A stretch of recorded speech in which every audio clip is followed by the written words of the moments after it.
It was a day that reshaped the geopolitical landscape and set the stage for a new era of uncertainty and upheaval. On April 9, 2003, as the sun rose over the ancient city of Baghdad, the world held its breath as American forces breached its gates, toppling Saddam Hussein's regime and igniting a firestorm of controversy and conflict. Behind the veils of diplomacy and military strategy lay a labyrinth of motives and agendas.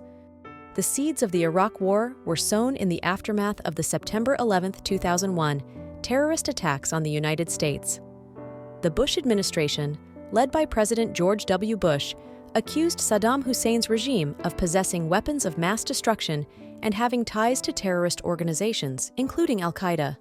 This perceived threat, combined with a desire to spread democracy in the Middle East, fueled the push for military intervention in Iraq.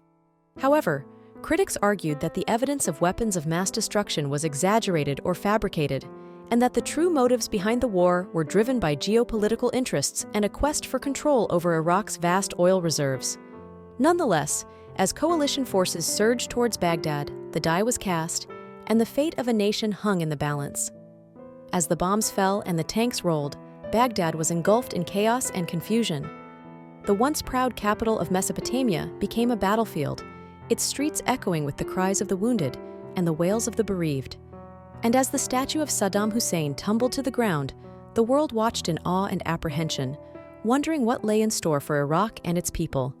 In the wake of the invasion, Iraq descended into a maelstrom of violence and instability. Sectarian tensions boiled over, insurgency flourished, and the promise of democracy faded into the shadows of disillusionment and despair. As the years passed and the casualties mounted, the invasion of Iraq would come to be seen as a cautionary tale, a stark reminder of the perils of intervention and the complexities of nation-building in a fractured world. So, as we witness conflicts continue to erupt around the globe, on this April 9th, let us remember the day Baghdad fell, and let us reflect on the lessons learned and the lives lost in the crucible of war. Let us strive to build a future where diplomacy triumphs over conflict, and where the dreams of peace and prosperity can flourish in the soil of understanding and empathy.